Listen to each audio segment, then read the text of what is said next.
tres comentarios antes de empezar con el tema de hoy. Primero, en la página del EVA están subidas las encuestas docentes. ¿Ah? Las encuestas docentes son voluntarias, no es obligatorio que las completen, pero nos sirven a nosotros para tener feedback del curso y feedback también de cómo estamos preparando las clases y esas cosas, así que es importante que traten de completarlas. Creo que no lleva mucho tiempo, pero es importante que traten de hacerlo. El parcial estamos terminando de corregir. Vamos a tratar de dar los resultados sobre fines de esta semana, principios de la que viene, y bueno, y ahí fijaremos la muestra cuando sea. Por ahora no lo tenemos claro, así que no les damos una fecha oficial, pero no debería írsenos más de la semana que viene el que estén los resultados. ¿Tá?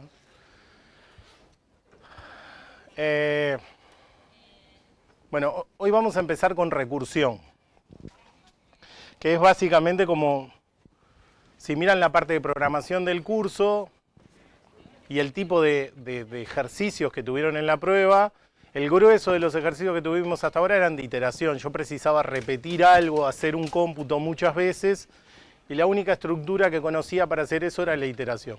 Vamos a ver otra forma de encarar esos problemas que me permiten resolver esas cosas, que es la recursión. Algo que en general nos pasa, por cómo quedan los temas divididos en el curso, es que iteración en general es conceptualmente más sencillo, digamos. No están los resultados del parcial y eso, pero seguramente a muchos les haya ido bien. Y recursión es conceptualmente más difícil, ¿no? Incluso lo podrán ver que está viniendo menos gente a clase y eso. Mi recomendación es que no se dejen estar por eso, si les fue bien en el primer parcial y todo eso, porque este tema es primero, en el siguiente parcial la mitad de ejercicios suelen ser de iteración, la mitad de recursión, y este tema es un tema que conceptualmente les cuesta más entender. ¿Tá? Vamos a ir viendo recursión y capaz que ahí ven por qué les cuesta un poco más. ¿Tá? Bueno, eso nada más. Arranco. Bueno, como siempre, antes de empezar, algo de nomenclatura, jerga, qué quiero decir con la palabra recurrir, recursión y todo eso, o recurrencia. ¿Tá? Bueno, recurrir es volver una cosa al sitio donde partió, retornar, repetirse. ¿Tá? Nosotros vamos a usar la palabra recursión, recurrencia, pero básicamente vamos a estar hablando de repetición también. Como en iteración era repetición, bueno, acá también estamos hablando de repetir algo, pero que va a tener una particularidad que va a hacer que va a estar en términos de sí mismo, digamos. Bueno, acá dice que recurrir a algo es hacer uso de ello. ¿Tá? Entonces, lo que vamos a hacer es usar la propia función que estamos definiendo para resolver el problema. Ahora vamos a ver más adelante cómo se hace eso. Bueno, a ver si hacemos silencio.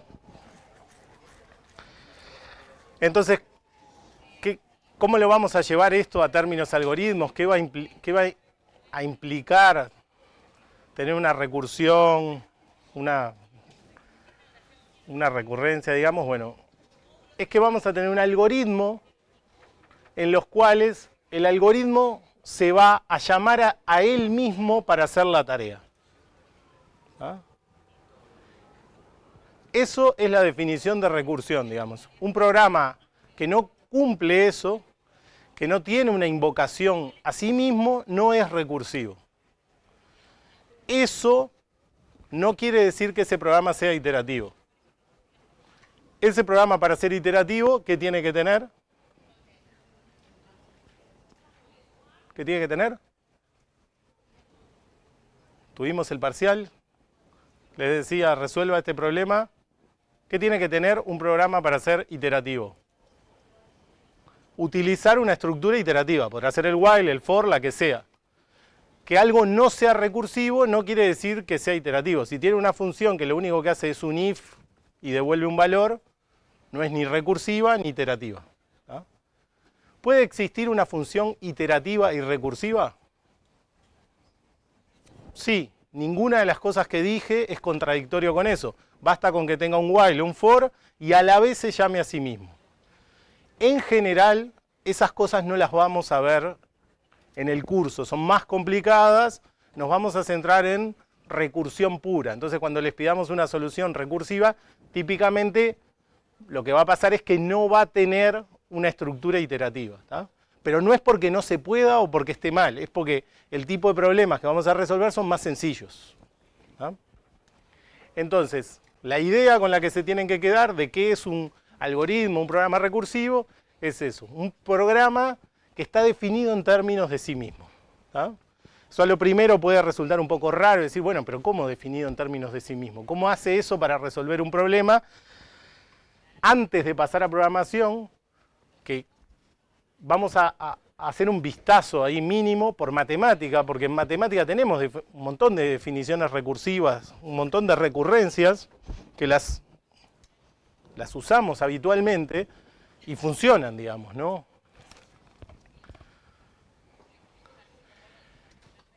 Por ejemplo, en matemática, voy a dejar el principio de inducción completa para el final, pero por ejemplo en los números naturales, ¿no? Si se acuerdan la definición esta de número natural, yo creo que en los cursos de cálculo, salvo que en la primera clase lo repasen, pero si no esto lo deberían haber visto en el liceo en algún momento, los naturales se definen en términos recursivos. Básicamente lo que se dice es que el 1 es un número natural y el número, ¿no? Son dos pasos. El 1 pertenece a los naturales y lo otro es, si n pertenece a los naturales, entonces el sucesor de n, el número siguiente a n, eso se puede escribir como sucesor de n, pertenece a los naturales.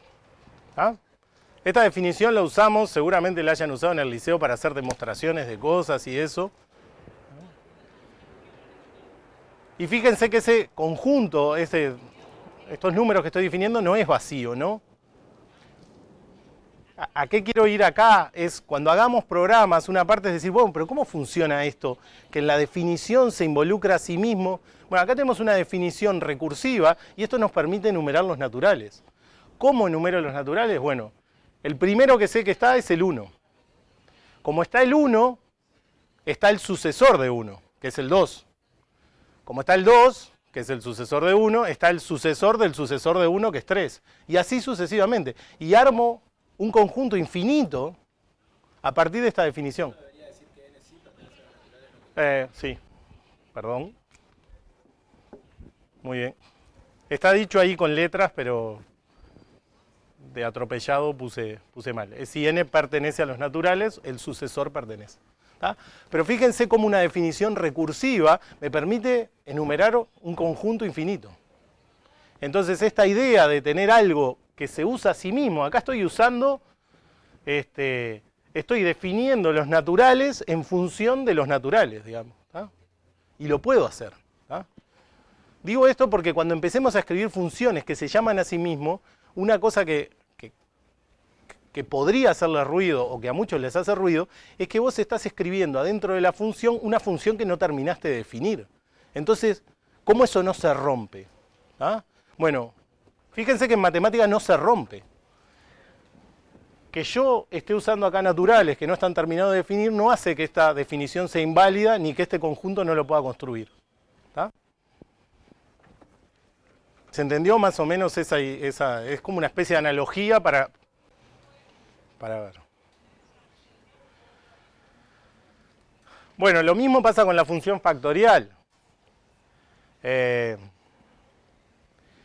Básicamente cuando tengo una definición de una función, en este caso justamente alguno podría hasta decir que bueno, esta definición Bueno, esto en vez de ser el 1 podría ser el 0, ¿no? Depende. Justamente acá esta definición recursiva de función me está usando, de alguna forma, la definición estructural que tengo de los naturales acá. Si en vez de si yo acá en vez de decir el 1 pertenece a los naturales dijera el 0, fíjense, la definición de factorial utiliza el 0 para decir cuánto vale ese valor y después dice, si yo tengo un valor que es más grande que 0, lo que tengo que hacer es hacer esta cuenta y resolver el factorial anterior. Estoy usando como la estructura de esta definición para hacer mi separación de casos. O sea, imagínense que tuviera la definición que dice 0 acá, que es una definición equivalente. Tengo un caso para el 0 y después yo digo, bueno, si tengo un caso que no es 0, que es de este tipo, lo que tengo que hacer para resolver factorial es multiplicar tal valor por la llamada para este valor. ¿Tá? Es como que estoy usando la definición estructural de los naturales para generar la recursión. Lo escribo acá, pero es lo que está dicho ahí. El factorial de 0 vale 1 y cuando estoy en el caso de que n sea mayor que 0, lo que tengo que hacer es calcular el factorial de n lo calculo como n por el factorial de n menos 1. ¿Ah? Se ve eso que estoy usando como... Esto también es interesante que les quede ahí haciendo un ruido, porque cuando yo tenga que partir un problema, tenga que hacer un algoritmo recursivo que resuelve algo, voy a tener que buscar esta forma de partir, de cómo agarrar y decir... Disculpen.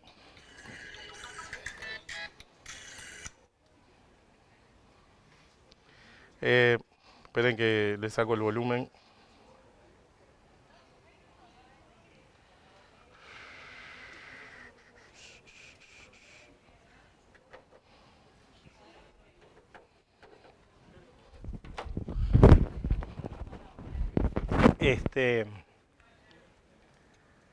Cuando yo tenga que escribir una definición recursiva, por ejemplo, imagínense sobre un vector o sobre cualquier cosa que yo quiera trabajar, voy a tener que ver cómo proceso, cómo parto eso. ¿Tá? Esto mismo que estoy haciendo acá en la función matemática recursiva. Yo estoy diciendo, bueno, existe esta cosa que es una entidad aparte, que es el caso que se corresponde como con el paso base, digamos, y tengo este caso general que de alguna forma utiliza la definición estructural. Eso mismo va a pasar en los programas recursivos, en los algoritmos recursivos. ¿Ah? Y el principio de inducción completa lo dejé para el final porque yo no sé si...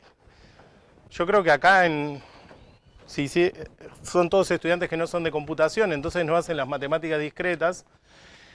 Entonces capaz que la inducción completa, yo la verdad que no me acuerdo en los cálculos si se usaba mucho, me parece que no se usa mucho.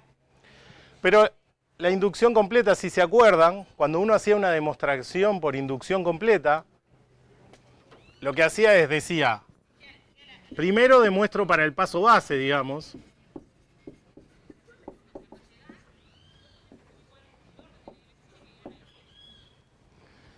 ¿No? Suponiendo que estuviera haciendo una demostración sobre los naturales, demostraría para 0 o 1 que algo se cumple, no sé, que la suma de naturales es mayor que 0, asumiendo que el natural empieza en 1, que los naturales empiezan en 1. Entonces digo, para el paso base se cumple, 1 es más grande que 0, se cumple. ¿Qué es lo que hago para demostrar el caso general? Para el caso general, lo que hago es asumo que se cumple para n,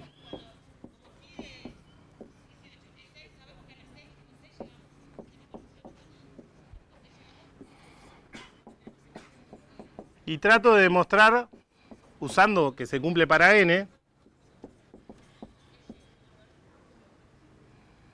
y trato de demostrar que se cumple para n más 1. No sé, en este caso que decía demostrar que la suma de naturales es mayor que 0, Bueno, yo estaría parado acá, estoy queriendo demostrar que el sucesor de n es mayor que 0. Sé que n es mayor que 0 porque sé que n se cumple que es mayor que 0 porque es el... ¿no? Allá se llama n más 1 y n, pero es n y sucesor, es lo mismo. Sé que n cumple que es mayor que 0, entonces el sucesor tiene que ser mayor que 0, entonces se cumple. Pero yo estoy asumiendo que para esto pasa. ¿Ah? Fíjense cómo eso tampoco me imposibilita, y esto tiene bastante sentido. Fíjense que acá hay como todo un tema de la estructura con la que vos estás armando ese conjunto. Vos precisás un punto de partida y tu definición recursiva te permite generar todo. Entonces, lo que estás diciendo es, si yo estoy parado acá, si estoy parado en 2 puntos de la cadena, si yo sé que el primero se cumple, lo que tengo que demostrar es que puedo demostrar este. Si vos podés demostrar desde 1 el siguiente, si demostrás que para el primero se cumple, demostrás que se cumple para todos. ¿Se entiende eso? Bueno, eso es lo mismo que vamos a hacer con la recursión, digamos. Nuestros programas va a pasar eso. Y yo hay una cosa acá que es como una de las partes más complicadas de que les cierre en la recursión cuando hacemos un programa, es que en algún paso de la recursión nosotros vamos a agarrar, supongamos que hacemos una función para factorial, y yo voy a llamar a factorial de n-1, y voy a asumir que esa función me da el resultado correcto. Y eso a veces es como que les cuesta que les entienda. Dice, ¿y por qué eso te da el resultado correcto? Y es lo mismo que está pasando acá. Vos para poder calcular el de n+1, asumís que para el otro se cumple. Si no, no podrías usar definiciones recursivas. Si vos en cada paso, en 8, lo que tenés que hacer es desarmar todo para llegar hasta 1, no tenés forma de hacer algo estructural que te permita hacer la demostración. Vos lo que demostrás es que dado un paso, para el siguiente se cumple. Entonces, que como lo demostrás para el primero, como demostraste que dado un paso para el siguiente se cumple para 1, para 2, para 2, hasta 8. ¿Tá? Lo mismo nos va a pasar en la recursión. Cuando veamos ejemplos, voy a volver a retomar esto, porque eso es importante. Uno cuando está resolviendo la función, tiene que entender que para el paso 1 más chico, la función me tiene que devolver el resultado correcto. Y tengo que asumir que hace eso. Si la función no hace eso, no está resolviendo bien el problema. ¿Tá? Sé que hasta ahora puede ser medio confuso. Cuando empecemos a ver código, capaz que se acomoda un poco más.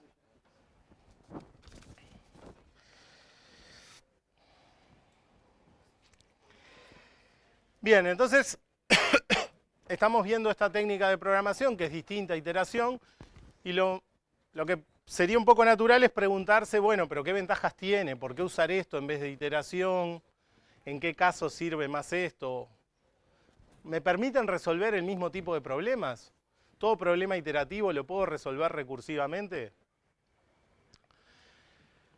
En general, las soluciones recursivas y las iterativas son equivalentes. O sea, hay un teorema, no sé, la verdad que hace años que no he vuelto a profundizar sobre este tema, pero que yo puedo escribir para todo problema recursivo para toda solución recursiva yo puedo escribir una solución iterativa equivalente. ¿Ah?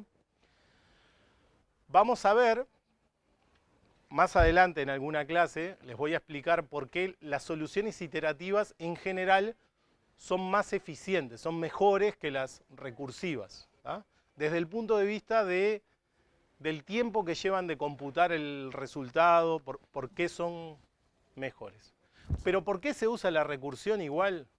Bueno, porque hay problemas en los cuales la realidad que estoy queriendo modelar es mucho más fácil de modelar recursivamente.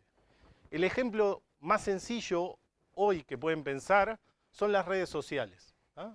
Las redes sociales, si ustedes lo abstraen como un modelo matemático, cada uno de nosotros es un nodo de esa red social y tiene unos contactos, ¿tá? Que son aristas que inciden en los otros nodos. Y si yo quiero calcular algo, por ejemplo, cuántos saltos se precisan para llegar, no sé, existía el número de,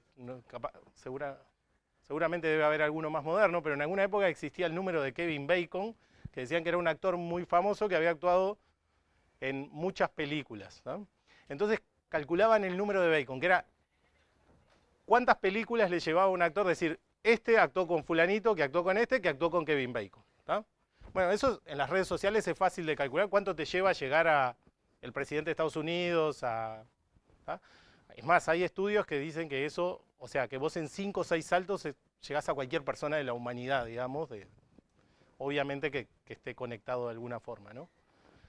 Pero esos algoritmos, esa forma de ver, es claramente recursiva, porque este nodo está conectado con todos estos nodos. Si yo quiero calcular cuánto me lleva a llegar al presidente de los Estados Unidos, lo que tengo que ver es, primero, si estoy en contacto directo. Si no estoy en contacto directo, lo que tengo que ver es, de mis conocidos, cuál de ellos está en contacto. Entonces fíjense que eso es claramente recursivo. Es este nodo de los que me conecto. ¿Alguno es el presidente? No. De los otros. ¿Alguno es el presidente? No. De los que se conectan ellos, ¿es el presidente? Fíjense que ese problema es fácil de explicar recursivamente. Ahora, si les digo, piensen eso iterativo, es mucho más complicado, porque tenés que llevar una estructura de quiénes recorriste, quiénes conocés, quiénes, ¿tá? Y se complica más, ¿tá? Entonces, en general, las soluciones recursivas van a ser buenas cuando tu problema tenga una definición claramente recursiva, cuando se vuelva muy compleja la solución utilizando iteración, ¿tá? Ese tipo de cosas también podría pasar en modelos de elementos finitos. En general, no sé si, los que yo he visto, no sé si usan recursión, creo que no usan, pensándolo ahora, pero si ustedes piensan, no, estoy modelando el Río de la Plata y lo partí en pedacitos para hacer cálculos. Un elemento tiene unos vecinos que son los que están alrededor de él. Yo podría tratar de calcular algo recursivo, no sé, un efecto, se tira una sustancia en el Río de la Plata y quiero ver cómo se propaga. Y bueno, calculo dónde se tiró, recursivamente para los del costado, hasta que se disolvió y no llegó a más que eso. No sé, ¿tá? Para ese tipo de cosas tiene sentido. También para las estructuras de árbol, pero eso es más difícil que de explicar, pero las estructuras de árbol, todos los problemas que surgen sobre estructuras de árbol,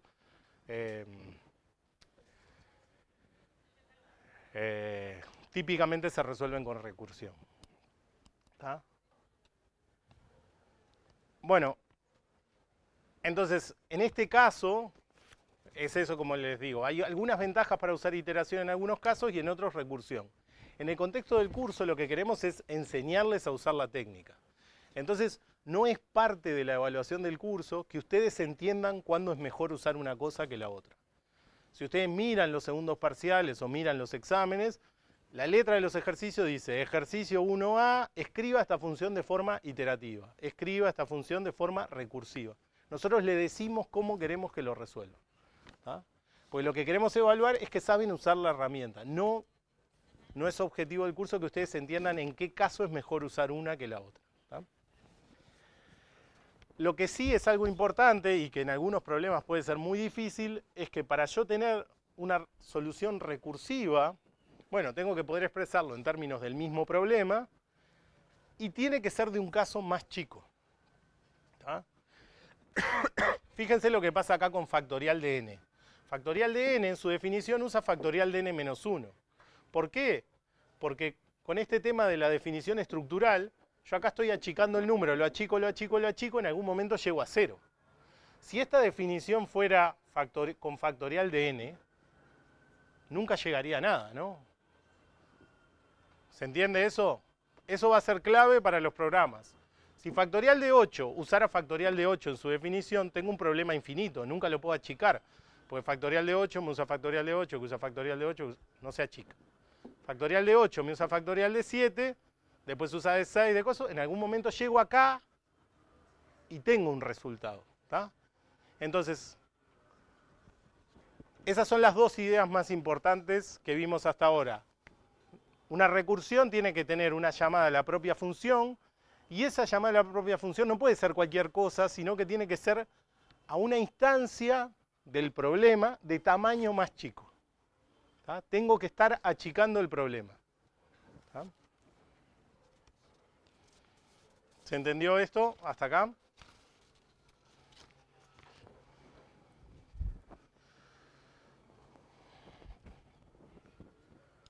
Bueno, básicamente hay tres tipos de... Hay tres tipos de programas que se podrían considerar recursivos estrictamente hablando. Dos aparecen en esa PPT y una vamos a profundizar en la última clase. El primero es el ejemplo clásico, que es un programa directamente recursivo. O sea que el programa se llama a sí mismo. ¿Tá? Es lo que venía diciendo hasta ahora. Tengo una función, por ejemplo, cuando implementemos, hoy vamos a implementar la función factorial. Factorial se tiene que llamar al mismo para resolver el problema. Pero hay otro tipo de funciones o de programas recursivos que no son estrictamente esto que estoy diciendo, pero que involucran recursión. Por ejemplo, cuando tengo una invocación a otro programa que es ese el que me llama nuevamente, ¿tá? O sea, tengo una función, a ver, PDR, que es lo que tenemos allá, programa directamente recursivo, es que yo tengo una función f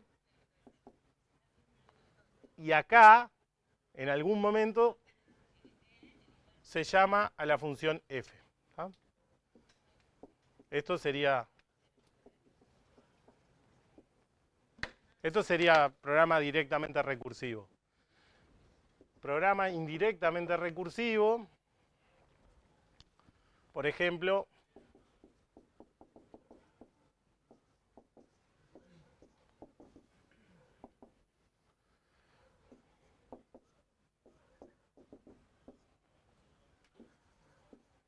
tengo una función f1 que se llama la función f2 y la función f2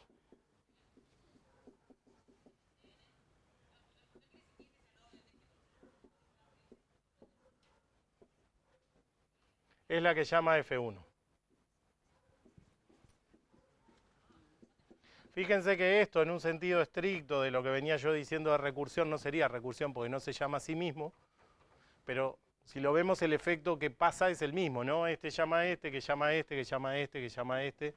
¿Tá? Lo que pasa es que trabajan juntos esas dos funciones. ¿Tá? Y después hay otra cosa que se llama función recursiva con cabezal, que lo vamos a ver bien en la última clase. Ahí voy a explicar un poco más,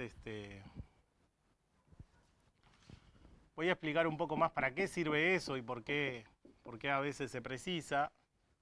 Función, por ahora es solamente un nombre para ustedes. Se podría ver como un caso de programa indirectamente recursivo. Básicamente en ese caso yo tengo una función f1 que lo único que hace es carga algunos parámetros o hace un postprocesamiento a la vuelta de llamar a una función f2.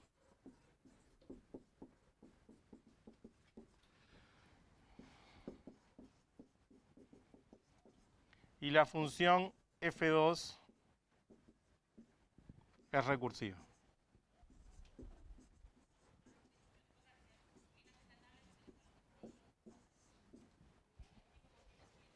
¿Tá?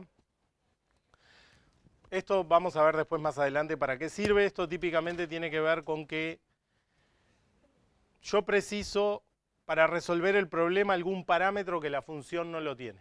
¿Tá? Entonces, esto me da el cabezal hacia afuera, el que va a usar el usuario, el que tiene los parámetros que se precisan, pero para resolver ese problema recursivo yo me tuve que agregar algún parámetro o algo. Pero eso lo vamos a ver en la última clase, pero como ya estamos viendo los tipos de recursión, es bueno que sepan que ese también existe. Entonces, a riesgo de ser pesado y de volver a decir otra vez lo mismo, pero básicamente esto es lo único que hay que tener claro para resolver un problema recursivo, por eso lo voy a volver a remarcar. es que, bueno, para tener un programa, un algoritmo recursivo, tiene que tener una invocación a sí mismo. Esa invocación a sí mismo, ese paso, en general se conoce con el nombre de caso recursivo o caso general. Es bastante parecido a lo que pasaba con, con las definiciones de naturales o con la inducción completa, ¿tá? Ese es el caso general o el caso recursivo. Y voy a tener un caso, por lo menos uno, ¿tá?, que va a ser el caso base, ¿tá? Ese caso es un caso que se resuelve directamente. En el ejemplo de factorial, factorial de 0. Yo tengo que saber el resultado de uno de los elementos. Si no, toda esta idea de que yo estoy desarmando y armando el conjunto no funciona, digamos, ¿tá? Depende del problema, puede ser que yo tenga más de un caso base, ¿tá? Bueno, y esto es lo mismo que dije recién, pero esos casos se tienen que resolver sin la recurrencia. O sea, no preciso la recursividad para resolver ese caso. ¿Se entendió esto? ¿Ah? Esto es lo básico. Ahora vamos a hacer ejemplos, vamos a ver factorial, vamos a ver alguno más. Hoy vamos a ver dos funciones nada más.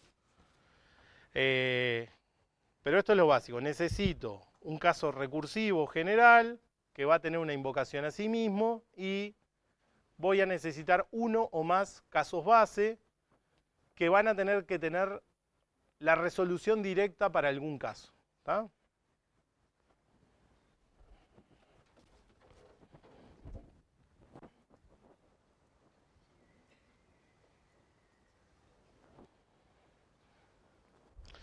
Bueno, en general, ahora después voy a puntualizar un poco más sobre eso y capaz que sirve para entender esto mejor. Típicamente, los casos base, digamos, ¿tá?,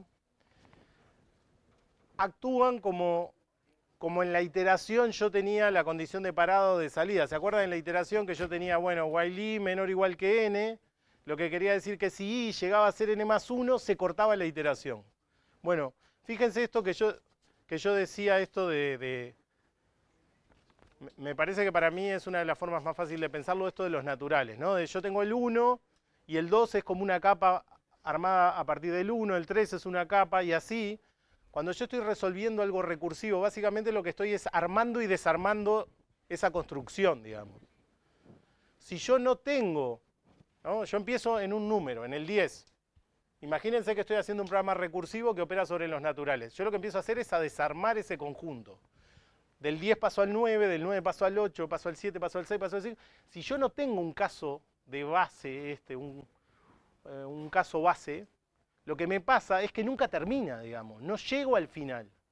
No hay nada que corte ese desarmar. Llegaría a 0, menos 1 y me iría hasta menos infinito. Ese caso de base funciona como corte de la repetición, digamos, ¿tá? Es similar a lo que teníamos en la iteración, ¿tá?, como condición de parada o condición de salida, ¿tá? Entonces, cuando resuelvo un problema recursivo, es fundamental que yo identifique esos casos. ¿Se acuerdan que en iteración, si yo no tenía la condición de salida bien escrita, generaba un loop infinito y ya les había dicho que eso es un error grave, un problema importante? En recursión es exactamente lo mismo. Si yo no tengo las condiciones de base, los casos de base del problema recursivo que estoy resolviendo, es un error grave, ¿ah? Ahora después vamos a ver cómo afecta eso el funcionamiento, qué efecto tiene sobre el funcionamiento. En un par de transparencias, 2 o 3 transparencias. Entonces, cuando voy a resolver el problema, lo primero que trato de identificar son los casos base, los resuelvo directamente, los resuelvo directamente, y después me centro en el caso general. El caso general voy a tener que escribirlo en términos de un caso más pequeño y va a tener que tener una llamada recursiva. Cuando nosotros encaremos cualquier ejercicio de los que hagamos acá, yo voy a tratar de ordenarlo de esta forma la discusión. O sea, Pensemos el caso base, después vayamos al caso general. ¿Qué sabemos de ese caso general? Que tiene que involucrar una llamada a la función, o sea que el nombre de la función tiene que aparecer. Tiene que involucrar una instancia más chica, entonces tengo que entender cómo puedo partir lo que tengo para generar un caso más chico. Y lo otro que tengo que hacer es lo que hacía en la inducción completa. A partir de que esto me resuelve, ¿no? Me resuelve el problema para n. ¿Qué preciso para que eso sea una solución para n más 1? Y eso es lo que tengo que hacer. ¿Tá? En general los vamos a enfocar así, me parece a mí que es como es más claro y que les sirve para entender bien cada una de las cosas. Bueno, típicamente, fíjense, tengo un conjunto de casos que son los casos base y otro conjunto que son los casos generales. Voy a precisar una estructura de selección para combinar esas cosas. O sea, dependiendo de si estoy en un caso base, voy a devolver el resultado del caso base. Si estoy en el caso recursivo, el caso recursivo. ¿Tá? Entonces voy a precisar usar una estructura de selección para eso.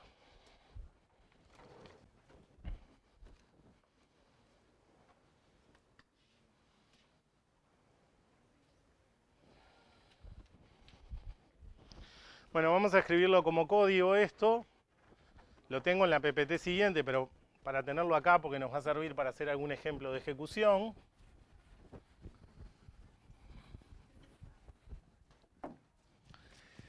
Bueno, la definición de factorial es la que está ahí, que es la que vimos hoy. Entonces yo lo que tengo que identificar es cuál es el caso base y cuál es el caso recursivo. En este caso es un problema bastante sencillo.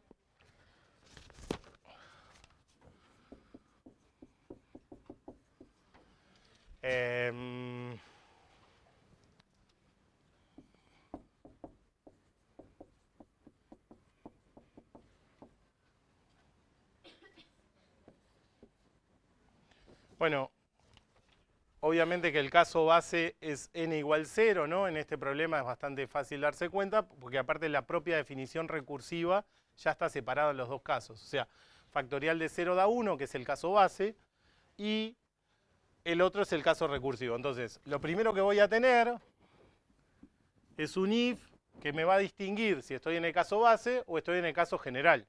Si estoy en el caso base, o sea, si n vale 0, lo que tengo que devolver, el resultado de la función, es 1. Si no estoy en el caso base, estoy en el caso general, lo que tengo que hacer es resolver. Acá viene donde yo les decía esto de, para mí, una posible forma de pensarlo, de entenderlo. Estoy definiendo una función recursiva. Así que, por definición de lo que es una función recursiva, naturalmente acá tiene que aparecer la función factorial.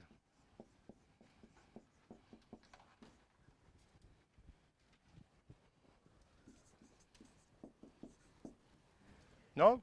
Si no aparece la función factorial ahí, la función no es recursiva, no, todo lo que dije hasta ahora no tendría sentido. La función factorial tiene que aparecer. Y yo tengo que trabajar con una instancia más chica, tengo que poder resolver un problema un poco más chico. Como yo estoy trabajando de alguna forma con los números naturales ahí, un número más chico que n, y que sale acá aparte por la definición, es n menos 1. O sea, si yo me estoy en esta idea que les decía de, bueno, tengo el 0, el 1, el 2, me quiero acercar al 0, lo que tengo que hacer es achicarle 1 a ese n. ¿Tá? ¿Queda claro que eso es una instancia más chica para este problema? Si yo quiero resolver factorial de 8 y factorial de 7 está más cerca del caso base que factorial de 8. ¿Se entiende? Entonces, yo tengo que tener factorial de n menos 1. Y acá es donde viene esto que yo les decía de que para mí una buena forma de pensarlo es asociarlo con lo que uno hace cuando hace una demostración por inducción completa. ¿Qué hace uno cuando hace la demostración de inducción completa? Uno dice, factorial de n menos 1 me devuelve el resultado de factorial de n menos 1. Si factorial de n-1 me devuelve el resultado de factorial de n-1, ¿qué le falta a eso para hacer la solución a factorial de n? Multiplicarlo por n. Y esa es la función. En este caso, capaz que esto es medio sencillo, porque está escrito allá y parece obvio, pero me parece que está bueno pensarlo de esa forma. O sea, ¿por qué? Porque si factorial de n-1 no me devolviera el resultado correcto, yo no lo voy a poder corregir en este paso. ¿Tá? Eso es importante y yo cada vez que hagamos un ejemplo voy a tratar de discutirlo y hacerles hincapié en eso, porque eso es una cosa que uno ve mucho en las soluciones. En las pruebas, digamos. Que factorial de n-1 les devuelve otra cosa y tratan de corregirlo en este paso. Bueno, eso en general no funciona.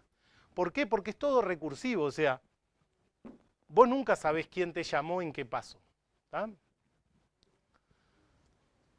Ahora cuando veamos un ejemplo, espero que quede un poco más claro eso, pero... ¿Y qué paso corregís? O sea, Claro, el problema es que un paso es todos los pasos. Es que no podés. O sea, vos tenés que hacer... Vos ponele que esto sea factorial de 8. Vos en un momento llamás factorial de 7. Si factorial de 7 te devuelve un resultado que está mal, si vos la escribís desde la línea de comando factorial de 7 va a devolver un número que está mal. No hay forma de hacer que la llamada de algo más chico devuelva algo mal y la más grande esté bien, porque te podrían potencialmente llamar con eso más chico. ¿Ah? Eso voy a tratar de poner hincapié porque es un error común que aparece en... a veces pasa que algo lo tenés que hacer a la vuelta de la... Ahora vamos a ver eso. Que lo tenés que hacer a la vuelta, o sea que tenés que decidir si algo lo insertás o no dependiendo de si insertaste en el anterior. Entonces, lo que hacen es algo que devuelve algo mal y dicen, bueno, en el paso siguiente lo arreglo. No, no existe el paso siguiente lo arreglo. Porque la llamada a la función es siempre la misma. ¿Tá? Ahora vamos a hacer un ejemplo de ejecución de factorial. Bueno, lo pongo acá en el pizarrón.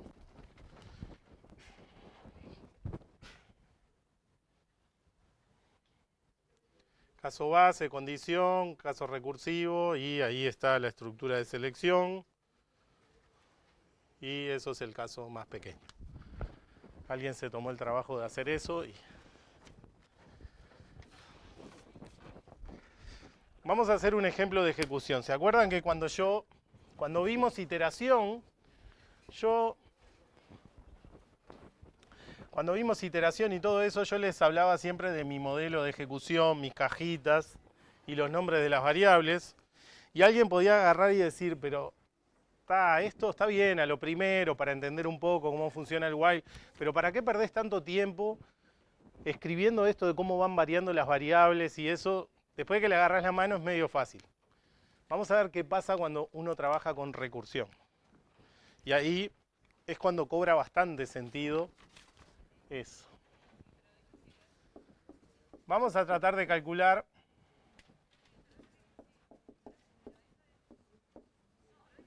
factorial de 3.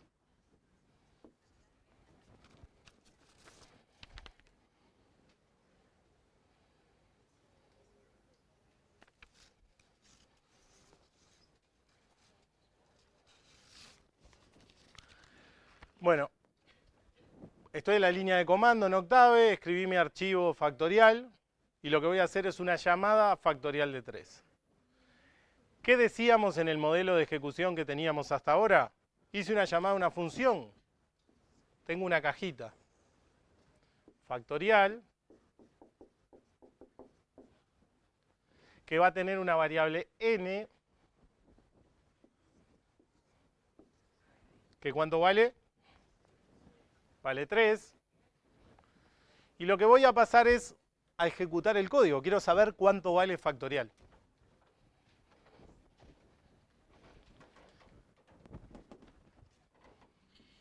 Paso a ejecutar, voy a poner un 1 acá. Paso a ejecutar esa instrucción. Esa instrucción, n no es 0, porque vale 3. Paso al else. O sea que paso a ejecutar acá. Fíjense cómo acá deberían empezar a cerrarle un montón de cosas que yo iba diciendo al principio, que por ahí no tenían, en aquel momento no tenían tanto sentido. Yo les decía que era importante el tema este de la instrucción y la secuencia. ¿Se acuerdan qué nos decía eso? Que para yo poder calcular algo, ¿tá? Si yo tengo una secuencia, para poder pasar a la siguiente instrucción, tengo que completar el cálculo de la instrucción en la que estoy. ¿Se acuerdan de eso? En secuencia, yo tenía instrucción 1, punto y coma, instrucción 2, y decía, hasta que no terminé de ejecutar instrucción 1, no puedo ejecutar instrucción 2. ¿Se acuerdan de eso? Vengo acá. ¿Qué es lo que tengo que hacer? N por factorial de n menos 1. Para yo poder ejecutar esta instrucción, tengo que llamar a esta función. Hasta que no llame a esta función y me compute el resultado de factorial de n menos 1, no puedo seguir ejecutando. ¿Se acuerdan también que les hablaba de que se guardaba una instrucción de a dónde volvía el programa y todo eso? Si yo llamo acá factorial, lo que va a pasar, vamos a anotarlo así para que quede claro, f se abre otra ventanita factorial. ¿Se entiende eso? ¿Se ve por qué es eso? Acuérdense lo que hacíamos, cada llamada es un entorno nuevo. Si se viene ejecutando el código y dice llama factorial, no puedo reutilizar lo que ya tengo, porque si no estaría violando ese principio. No tendría lógica con lo que venimos diciendo hasta ahora. Si estoy llamando a por más que sea la propia función, se abre otra ventana. Con su propio n. ¿Cuánto va a valer ese n? Me están invocando acá. N valía 3, menos 1 es 2, así que el n en la segunda ventana vale 2. Voy a poner un 1 acá, para que quede claro que esa es la primera llamada y esta es la 2.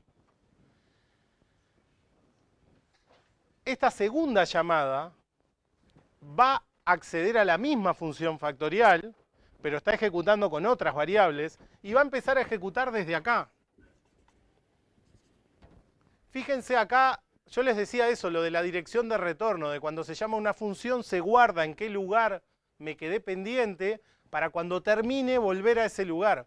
Fíjense que acá eso es importantísimo, porque en realidad yo voy a tener muchas llamadas abiertas que no se resolvieron. Y básicamente esas cajitas lo que me están haciendo es abrir esa estructura que les decía como de los naturales. Fíjense, uno tiene 3, el otro tiene 2. Es medio natural darse cuenta que va a haber una cajita con 1 y una cajita con 0. Y hasta que no llegue al de 0 no puedo devolver el resultado. Porque no... Es como eso, si se lo imaginan como si fueran capas de los naturales, o de lo que quieran, de lo que esté trabajando, el 0 es como el núcleo. Después tengo una capita que es el 1, una capa más grande que es el 2, una capa más grande que es el 3 y así hasta el número que quiera. Cuando estoy haciendo la recursión, básicamente lo que estoy haciendo es desarmar esas capas hasta llegar al caso base. Cuando llego al caso base, recién puedo hacer todas las cuentas y devolver el resultado. Pero hasta que no llegué a ese lugar, no puedo hacer las cuentas. Todas estas cosas me quedan pendientes. Me queda, tenés que hacer una multiplicación entre 3 y el resultado de esto que estoy llamando. Ahora, en este factorial, me va a pasar que voy a tener que hacer 2 por el resultado de otra llamada. Empiezo a ejecutar acá. N0, no, porque vale 2. Estoy en el segundo entorno. Ese resultado no se cumple. Esa condición no se cumple, perdón. Entonces paso a ejecutar acá. Estoy en esto. Lo que quiero hacer es una asignación sobre f. Otra vez, para poder ejecutar esto, necesito ejecutar completamente la instrucción. Para poder hacer esta cuenta, necesito el resultado de factorial de n, que en este caso vale 2, menos 1, que es factorial de 1. Necesito el resultado factorial de 1, no lo tengo. Entonces tengo que llamar a la función factorial para que lo calcule. Entonces,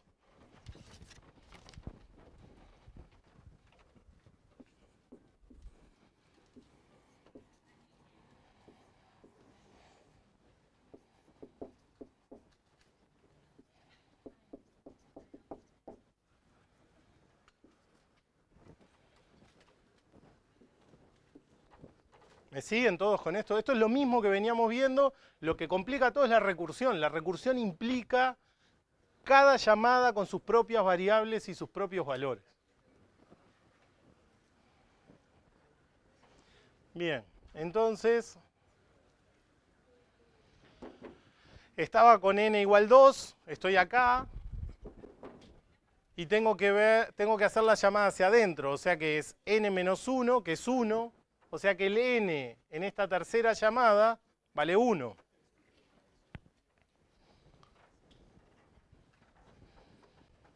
Voy a empezar a ejecutar la tercera llamada. Me voy a fijar si n es 0. N no es 0 porque es 1, o sea que otra vez vuelvo a saltar acá. Voy a ejecutar este paso. Para ejecutar este paso preciso hacer esta operación. El n lo tengo, es fácil, pero tengo otra llamada, así que tengo que abrir otro entorno más.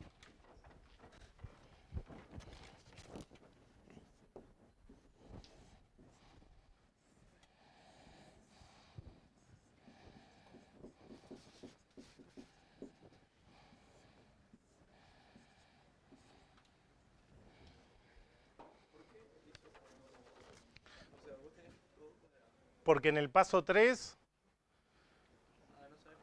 claro, no sabes cuánto es factorial. O sea, es factorial de 0, pero, a ver, vos podrías, nosotros escribimos la definición clásica, decir si n es igual 0, podrías decir si n igual 1, yo ya sé el resultado. Pero fíjate que en este paso vos estás tratando de resolver de 1. Entonces lo que haces es decir, lo achico a 0 y en el paso siguiente se resuelve. O sea, es verdad que vos ahí, lo que pasa es que lo sabés como en otro lado del programa, que factorial de 0 vale. El problema es ese, que si no vos tendrías que distinguir cuándo estoy en 0 y en 1. Porque en un paso genérico, si vos estás en factorial de 5, no sabés que en el paso siguiente resolvés. Eso es un buen ejemplo de esto de decir, yo no puedo resolverlo asumiendo que va a pasar tal cosa. Yo estoy en un caso genérico que no sé cuál es. Entonces, tengo que achicar y llamar, por más que me falte uno solo. Bien. Entonces, tuve la llamada factorial n valía 1 en este, o sea que en este vale 0. Y esta es la ejecución 4.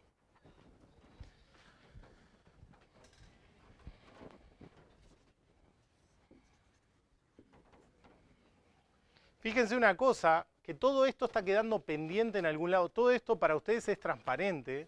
O sea, implementen la función factorial, calculen factorial de 3, de 4, van a ver que les da el resultado correcto. Pero todo esto se está haciendo en algún lado. O sea, están quedando todas estas llamadas colgadas esperando a tener el primer resultado para poder hacer las cuentas. ¿Ah? Por eso es que yo les mencionaba esto de la dirección de retorno y eso. Si yo tengo, esta función es fácil porque hay un lugar solo, pero hay funciones que pueden tener llamadas en más de un lugar, entonces tiene que saber a dónde volver, qué es lo siguiente que tiene que ejecutar. ¿N vale 0? Sí, n vale 0 en este caso, o sea que paso a ejecutar este paso. F vale 1.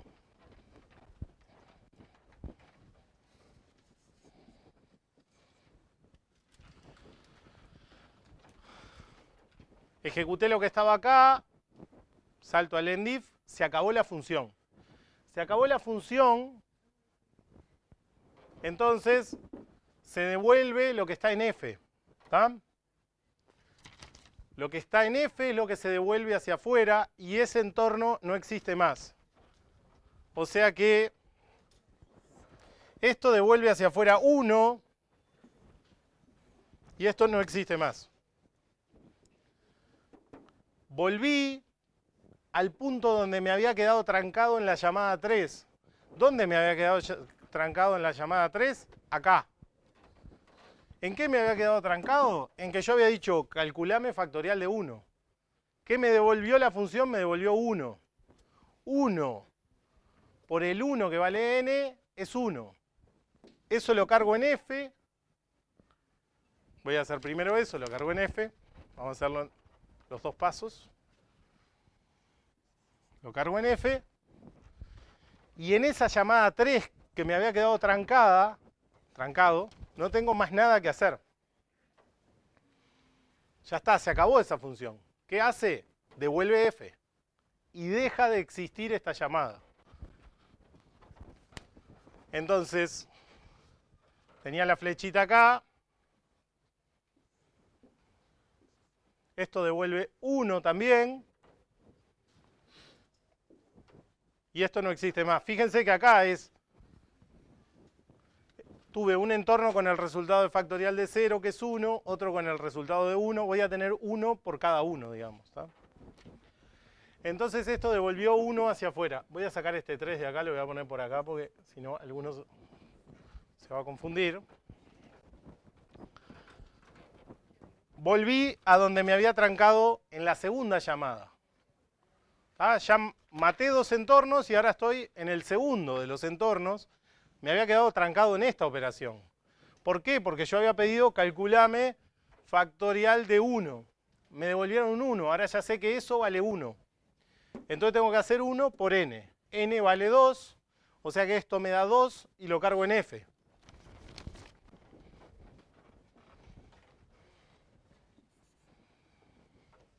Otra vez llegué al final de la función esa no existe más. Y se devuelve lo que está en F hacia afuera.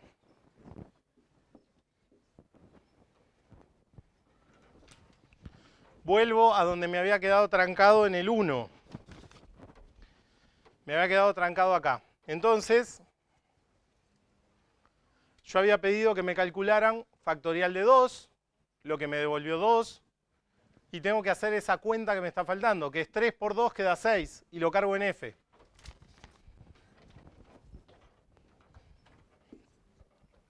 Llegué al final de la primera de las llamadas que tenía factorial. Esto no existe más y lo que se devuelve hacia afuera es un 6 que se imprimiría en pantalla. ¿Ah? Pero fíjense esto que les decía que tiene que ver con eso, que no sé, como con la inducción completa, con hacer esa asunción de que para el paso 1 más chico va a funcionar. Yo acá llamé a factorial de 2 y me devolvió el resultado correcto, factorial de 2. Llamé a factorial de 1 y me devolvió el resultado correcto, 1. Y llamé a factorial de 0 y me devolvió 1. ¿Ah? Para componer ese número, yo tengo que asumir que todos los pasos intermedios dan el resultado correcto. Y lo único que hago en cada paso es agregarle lo que falta para hacer la solución para ese paso que quería resolver. ¿Se entendió esto? ¿Se entendió ese ejemplo? Bueno, vamos a ver algunos errores comunes. Hay uno...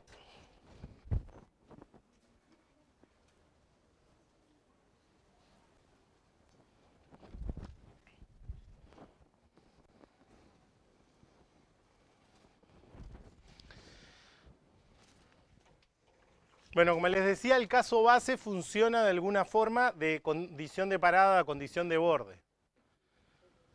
Fíjense, ¿se acuerdan que vimos en la iteración, vimos el loop infinito? Y les hice unos ejemplos.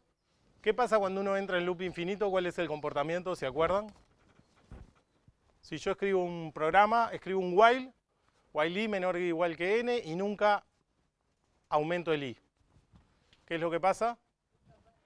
Nunca para, nunca me devuelve el control. Está repitiendo, repitiendo, repitiendo. ¿Tá? Tengo que apretar control C, algo, matarlo, porque no me da bolilla. ¿Qué pasa en recursión? ¿Se les ocurre? Si yo no hubiera puesto factorial de 0 allá, me como el caso base, no pongo esto, pongo esto.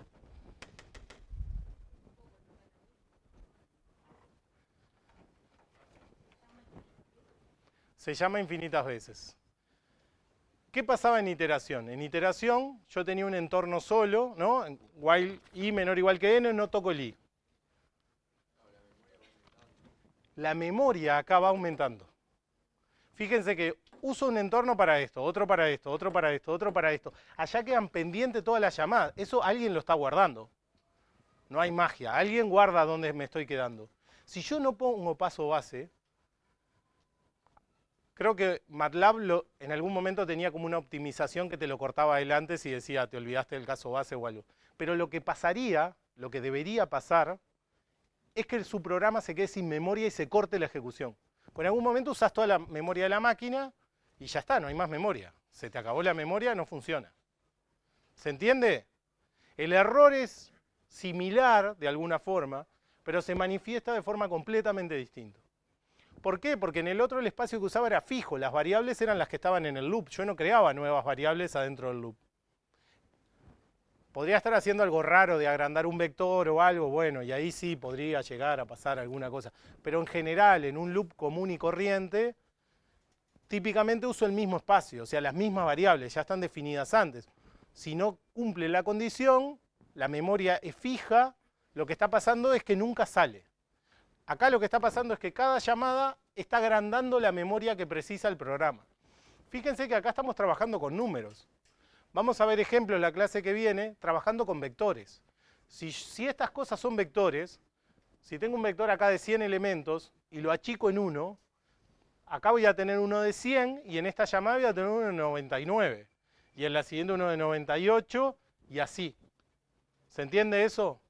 Entonces eso consume mucha memoria.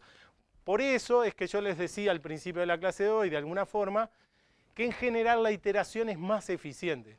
Si yo hay un problema, que los puedo plantear los dos equivalentes, que no es un caso de estos como los que les decía hoy, de que típicamente la recursión es más clara, como en grafos, como en lo de las redes sociales. Si yo tengo que hacer algo que es sencillo con una iteración, en general la iteración va a ser más eficiente. ¿Por qué? Porque la recursión, cada ventana que me abra, me va a consumir más memoria, que va a involucrar otras cosas. La iteración está acotada a la memoria que usa y lo único que hace es estar procesando. ¿Ah?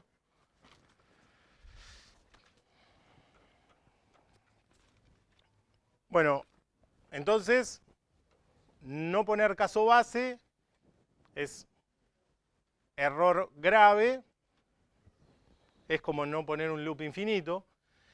Es importante que distingan, es importante, en este caso que vimos hasta ahora, es demasiado sencillo y por ahí no les queda claro, pero es importante, yo cuando veíamos iteración también trataba de señalarlo, la diferencia que hay de alguna forma entre caso base y caso de borde, digamos. Por ejemplo, si yo me equivocara en mi función y en vez de haber escrito el código S, empiezo con factorial de 1. Si yo escribo esa función y en vez de poner si n igual 0, pongo si n igual 1, f de 1, ¿no?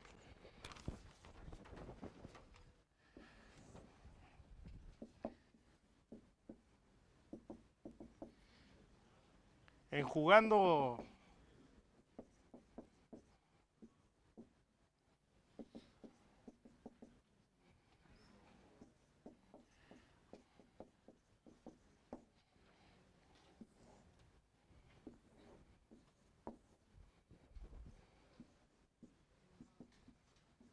En este caso queda demasiado grosero, pero está bueno para pensarlo. En jugando a ser profesores por 5 minutos,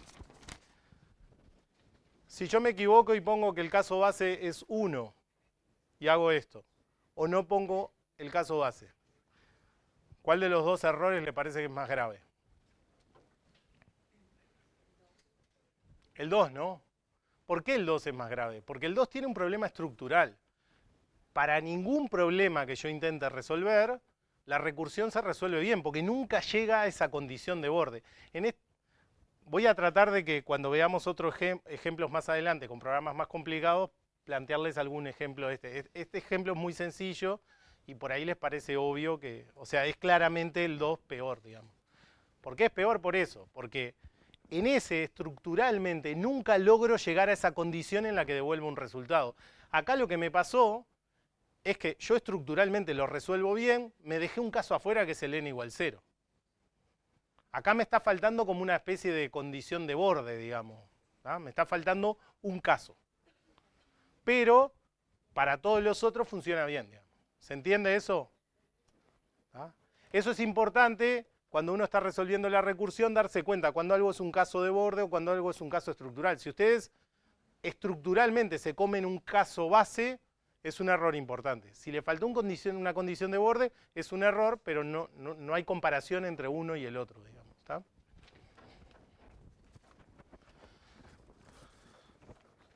Bueno, otro error es que se tiene que hacer sobre una instancia de menor tamaño. Obviamente, si estoy llamando con algo del mismo tamaño,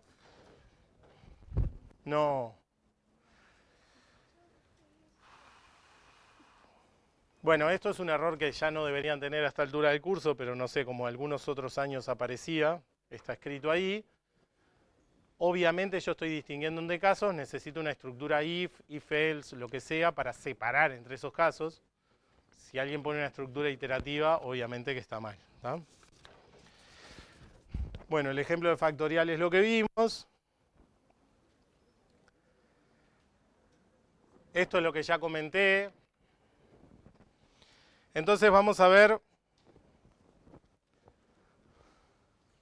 para que se queden, lo voy a escribir en el pizarrón yo, para que se queden pensando en eso el fin de semana. Vamos a ver qué pasa con Fibonacci, que este es un problema que tiene la recursión en general, que tiene que ver con eso que les decía de alguna forma de la ineficiencia. Fibonacci, la definición de la función recursiva de Fibonacci es Fibonacci de 1 es 1, Fibonacci de 2 es 2, y Fibonacci de un n mayor que 2 es n menos 1 y n menos 2. Entonces vamos a escribir una función que haga eso.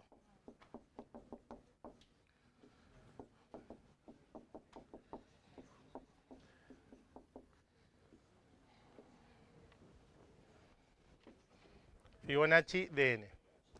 Otra vez, las funciones que estamos haciendo por ahora son demasiado sencillas, pero vamos a tratar de seguirlo pensando de la misma forma. Lo primero que tengo que identificar, bueno, a ver si hacemos silencio. Lo primero que tengo que identificar son los casos base. ¿Tá? En este caso voy a tener dos casos base. Como la definición que tengo es recursiva, es bastante obvio en esto. Les puedo asegurar que a partir de la clase que viene vamos a ver funciones en las que no es tan evidente cuál es el caso base. Los dos casos base van a ser estos. En un caso devuelvo 1 y en el otro devuelvo 2. O sea que si n es 1, f vale 1. Si n vale 2, devuelvo 2.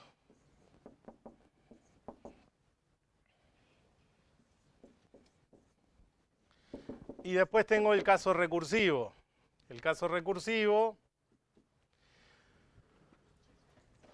bueno, fíjense lo que decía hasta ahora. Bueno, tiene que utilizar una estructura que sea más chica que la que estoy resolviendo. Yo quiero resolver Fibonacci de n menos 1 y Fibonacci de n menos 2 son cosas más chicas. O sea, n menos 1 y n menos 2 es más chico que n. Si yo asumo que tengo esos resultados, si asumo que Fibonacci de n menos 1 me calcula Fibonacci de n menos 1 y que Fibonacci de n menos 2 me da el resultado correcto, lo que tengo que hacer para tener el resultado completo es solamente la suma de esas dos cosas. Para estos casos todavía es relativamente sencillo y no debería...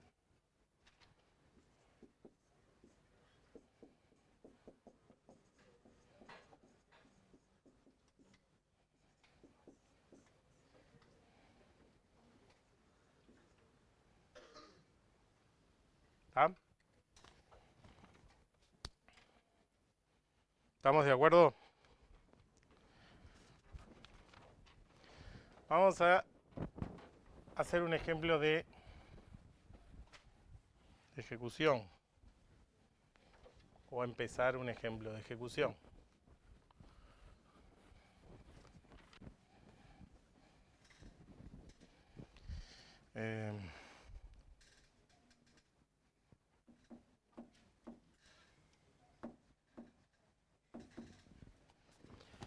vamos a llamar a Fibonacci de 5. Tengo el entorno. Voy a escribir Fib acá para que no me lleve tanto. N vale 5. Voy a empezar a ejecutar la primera llamada. N vale 1, no. N vale 2, no. Así que voy a saltar a este caso. Fíjense lo que tengo que resolver en ese caso. Para poder computar ese paso, para poder calcular F, necesito calcular Fibonacci de n-1. Y no solo eso, necesito Fibonacci de n-2. Yo tengo que evaluar esa expresión. La expresión se evalúa de alguna forma. De izquierda a derecha es lo habitual que uno lo piense. Entonces vamos a evaluar de izquierda a derecha. O sea que lo primero que voy a hacer es evaluar Fibonacci de n-1. ¿Qué quiere decir eso? Que para calcular F, preciso llamar a la función Fib.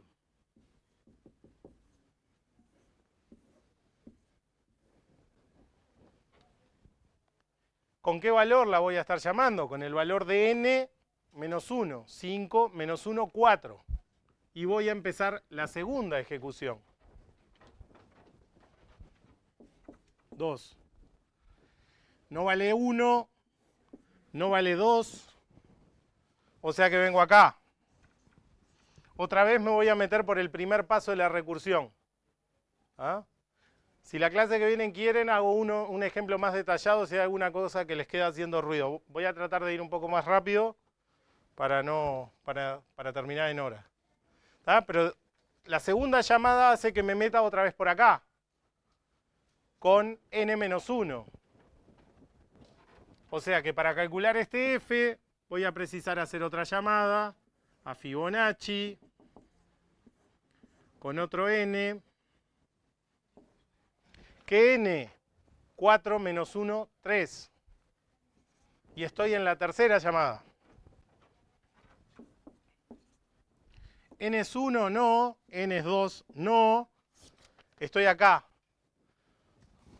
Tercera llamada. Tengo que hacer esto. Otra vez me meto por la primera llamada. Fibonacci de n-1, que es 2.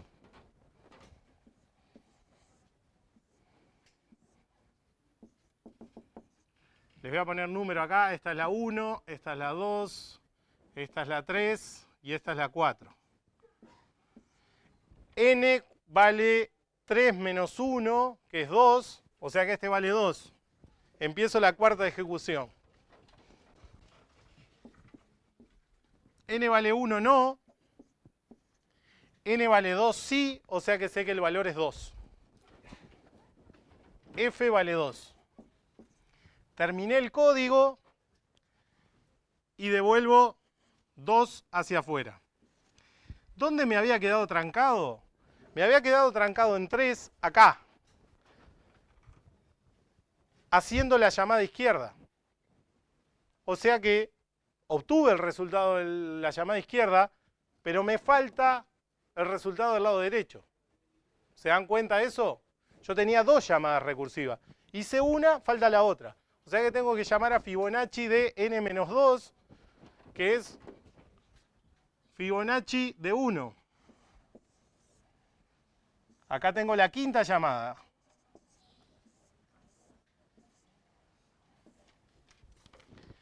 ¿Cuánto valía ese? 3 menos 2 es 1. N es 1 y entro a la quinta llamada. Ya no sé ni dónde ponerlo, pero va acá. Si n es 1, devuelvo 1 y se terminó. F vale 1, devuelvo 1 hacia afuera y se terminó. Yo me había quedado trancado en el 3, acá en el pasito del 3 de la suma, calculé la expresión izquierda, calculé la expresión derecha, puedo sumar. 2 más 1 es 3 y eso me termina esta llamada. Devuelvo el 3 hacia afuera. Yo me había quedado trancado en la segunda llamada, calculando la expresión izquierda.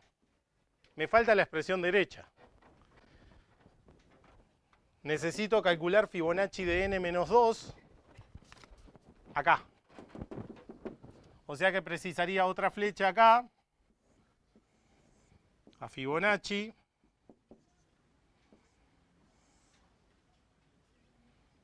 de n, era 4 menos 2, o sea que da 2. Y acá estoy empezando la sexta ejecución.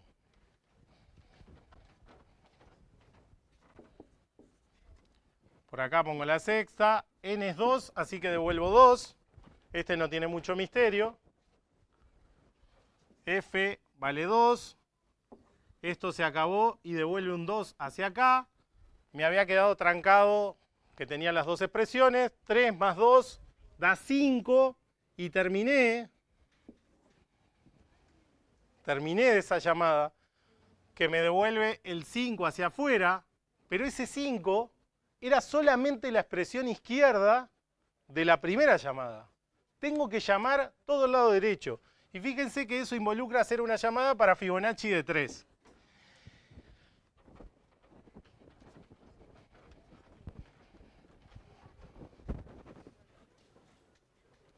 Acá lo tengo con un dibujito más lindo y con más números. Pero fíjense que yo tengo acá pila de redundancia en los cálculos.